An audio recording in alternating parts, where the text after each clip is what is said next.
शेख। तो मैं ये बताना चाहता हूँ कि मेरे हाथ में ये टाइम्स ऑफ इंडिया है और मुंबई एडिशन है 28 जनवरी सैटरडे 2023। तो क्या वजह हो गई गौतम अदानी को इतना बड़ा आर्टिकल फ्रंट पेज पे देने की? क्या वजह हो गई? ऐसी क्या इनको जरूरत महसूस हो गई कि इतना बड़ा आर्टिकल? ना ये कोई एजीएम रिपोर्ट है, ना ये कोई इनकी खास न्यूज है, खाली एक आर्टिकल है। इतना बड़ा आर्टिकल टाइम्स ऑफ इंडिया में दे दिए मुंबई एडिशन में, और मैंने इसे एक बार नहीं कई बार पढ़ा कि गौतम अदानी को ऐसी क्या चीज महसूस हुई जो टाइम्स ऑफ इंडिया में इतना बड़ा आर्टिकल देना पड़ा। इसकी जो खास वजह मुझे नजर है उसमें एक वर्ड है जिसे हाईलाइट किया गया है, ग्रोथ विथ गुडनेस। उसे बता के ये आर्टिकल पब्लिश किया गया 28 जनवरी सैटरडे 2023, जबकि 27 जनवरी से इनका एफपीओ 20,000 करोड़ का एफपीओ शुरू हुआ जो 31 जनवरी 2023 तक रहने वाला था। लेकिन इस आर्टिकल में उस एफपीओ का कोई भी तस्करा नहीं है, सिर्फ इन्होंने ये आर्टिकल डाल दिए। इसकी खास वजह है हिडेनबर्ग रिसर्च की रिपोर्ट, जिसकी वजह से पिछले 2 दिनों से अदानी के जितने भी लिस्टिंग कंपनी के शेयर से 7 कंपनी के सब धड़ल्ले से जमीन बोस हो गए। और अदानी अपने आप को जताना चाहते कि अब भी हम बहुत स्ट्रांग कंपनी है, हम मार्केट में लीडर है, हम इसको सब सेटल कर लेंगे, हम इसका सामना कर लेंगे, हम हिडेनबर्ग को कोर्ट में खींचेंगे। ये सब बकवास और बेबुनियाद है। अब देखिए मंडे 30 जनवरी को और अदानी का क्या जनाजा बॉम्बे स्टॉक एक्सचेंज और नेशनल स्टॉक एक्सचेंज में निकलता है। 1962 में वहीदा रहमान विश्वजीत की बहुत ही सुपर फिल्म आई थी 20 साल बाद। शकील बदायूनी के नगमात थे, हेमंत कुमार का संगीत था, और उसमें लता दीदी का एक बहुत ही सुपरहिट गाना था जो आज गौतम अदानी पे परफेक्ट बैठ रहे हैं। और उसके बोले, कहीं दीप जले कहीं दिल, जरा देख ले आके परवाने, तेरी कौन सी है मंजिल, जरा देख ले आके परवाने। तो लता दीदी ने जो ये गाना गाई है और उसका जो लास्ट जो बंद है ना, वो तो परफेक्ट ही बैठ रहे हैं।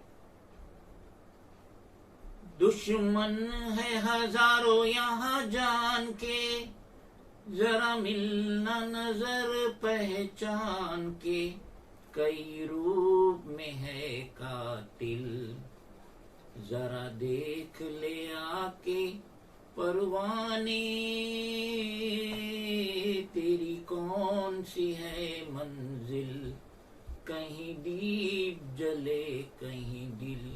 तो हम सभी जानते हैं कि पीएम नरेंद्र मोदी जो दिल्ली पे काबिज हुए ईयर 2014 में, तो अब मुझे ऐसा लग रहा है कि जो 1962 में 20 साल बाद आई थी वहीदा रहमान विश्वजीत, जो विश्वजीत की पहली फिल्म थी, डेब्यूट फिल्म थी हिंदी में, और उसके अंदर तो चैलेंज किया गया था, प्रोड्यूसर डायरेक्टर ने चैलेंज किया था कि अगर इस फिल्म का सस्पेंस इंटरवल के पहले बताते तो उसे इनाम मिलेगा।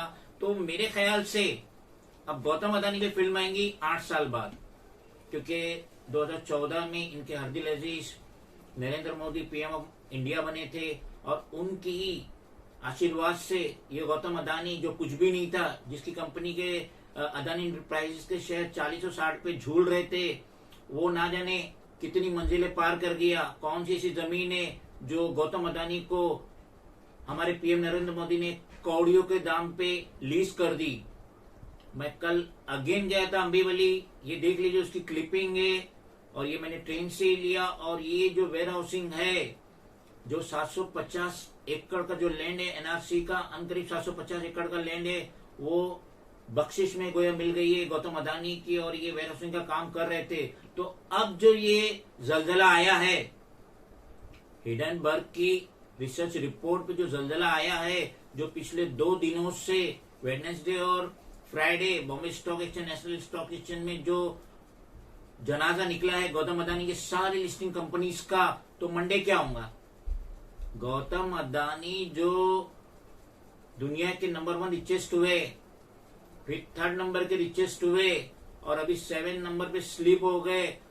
मंडे के दिन शायद इनका नंबर 10 के बाहर हो जाएगा, क्योंकि ये जो जैसा कि हिडेनबर्ग ने जो रिपोर्ट अपनी पेश की है जिसमें बताया गया है कि ये सब फैब्रिकेटेड किया गया था, बैलेंस शीट को फैब्रिकेटेड किया गया था और एक गुब्बारा था।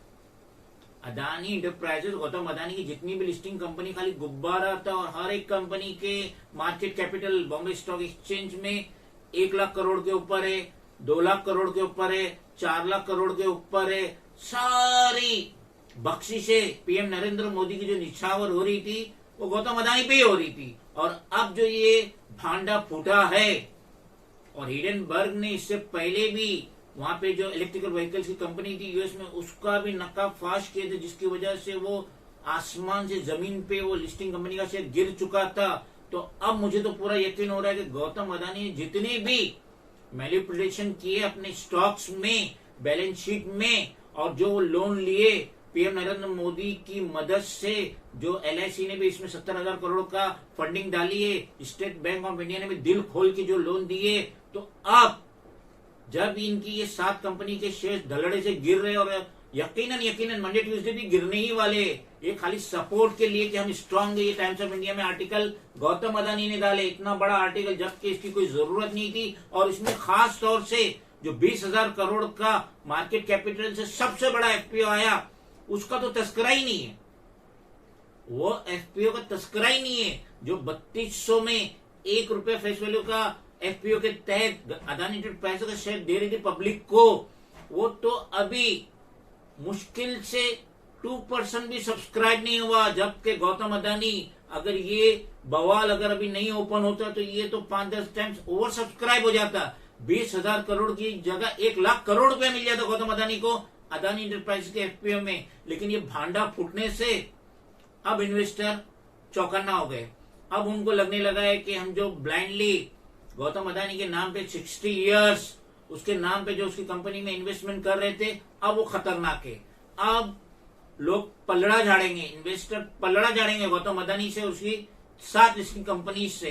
तो अब ये क्या हुआ, हर्षद मेहता कांड हुआ, केतन पारिक कांड हुआ, और अब ये अदानी का जो कांड हुआ, तो इसकी वजह से शेयर बाजार को बहुत ही ज्यादा नुकसान होगा। 4 लाख करोड़ रुपया महज फ्राइडे के दिन लॉसेस हुआ है। 1.25 लाख करोड़ गौतम अदानी का, 2,75,000 करोड़ इन्वेस्टर का जो लॉस हुआ है। और मंडे ट्यूसडे ये ट्रेन चलती ही रहेंगी, ये भी ट्रेन कब रुकेंगी कुछ पता नहीं, ये ट्रेन चलती रहेंगी, गौतम अदानी के शेयर और जमीन पे गिरते रहेंगे।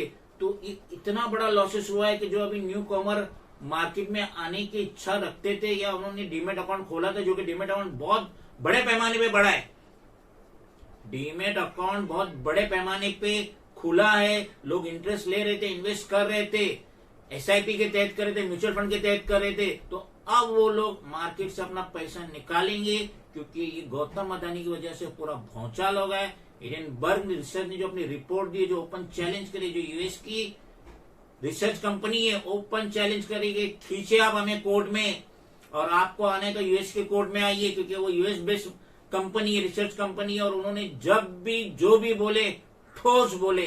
तो अब ये गौतम अदानी भले ही ऐसे कितने भी article they times of India में, हिंदुस्तान के सारे लीडिंग न्यूज़पेपर में दे, इसके बावजूद उन्हें कोई भी फायदा नहीं होने